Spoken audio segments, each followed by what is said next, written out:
ইসলাম হুকুমত যদি কায়েম হয়ে যায় তাহলে মনে করবেন যে গোটা বাংলাদেশটা জান্নাতের পরিবেশ হয়ে গেছে। 53 বছর পর্যন্ত বিভিন্ন হুকুমত দেখেছেন, এইবার কি ইসলাম হুকুমত দেখতে আপনারা চান না? সবাই কি সবাই চান না? আলহামদুলিল্লাহ। একটা বারের জন্য পরীক্ষা করতে চান না আপনারা ইসলাম হুকুমত? সবাইকে চান?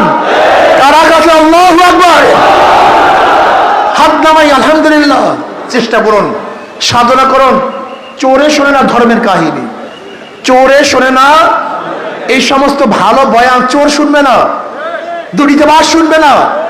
আমি বিশ্বাস করি যতদিন পর্যন্ত দেশ পরিবর্তন করবেন, দল পরিবর্তন করবেন, নেতা পরিবর্তন করবেন, যদি নীতি আদর্শ পরিবর্তন না করেন দেশে শান্তি পাবেন না। একজনের নাম এ, একজনের নাম বি, একজনের নাম সি।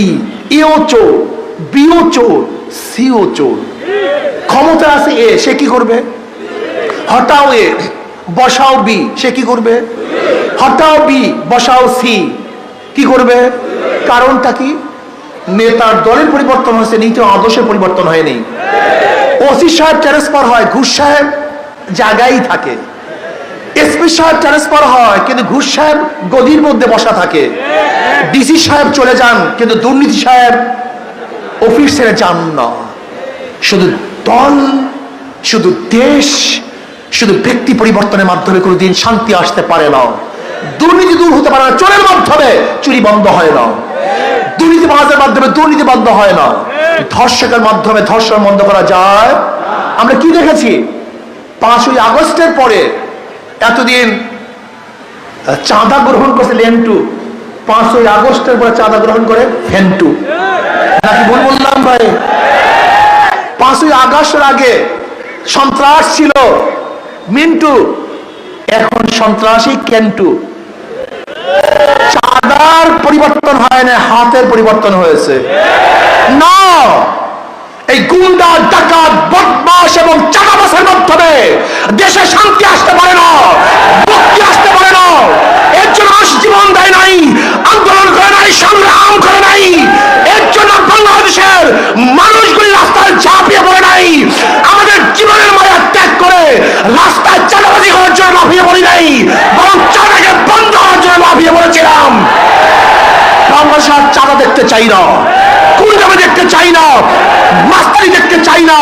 যারা চাঁদাবাজ ওদেরকে প্রতিহত করতে হবে, বাংলাদেশকে বিদায় দিতে হবে ইনশাআল্লাহ।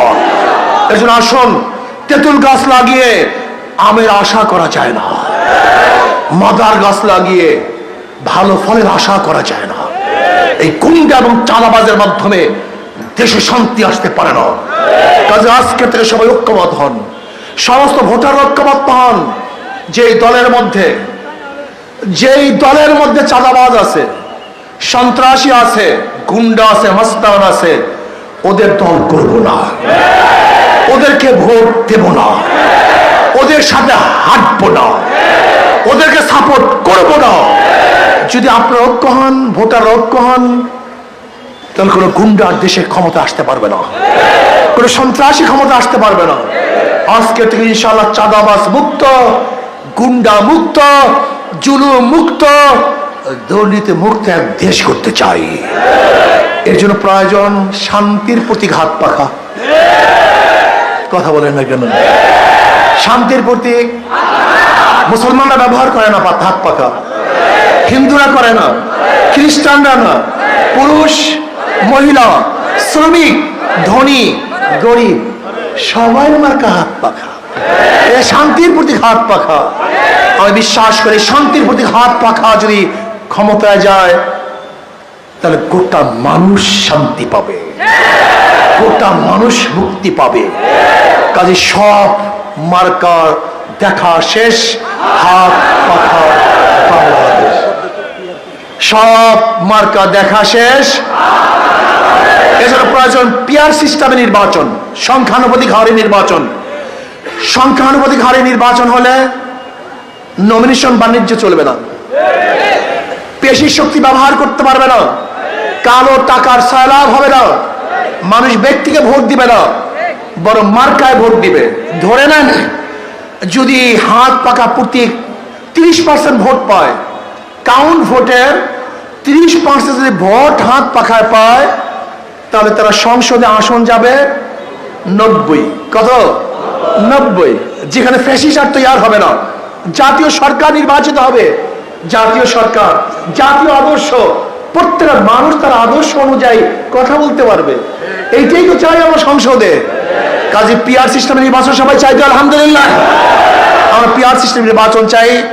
বর্তমান অন্তর্বর্তী সরকারকে বলবো পিআর সিস্টেম নির্বাচন দিতে হবে, সংখ্যানুপাতিক নির্বাচন দিতে হবে, এবং কোন অবস্থাতে দুর্নীতিবাজ, চোর, ডাকাত, বদমাশরা যেন নির্বাচন অংশগ্রহণ করতে না পারে সেই ব্যবস্থা করতে হবে।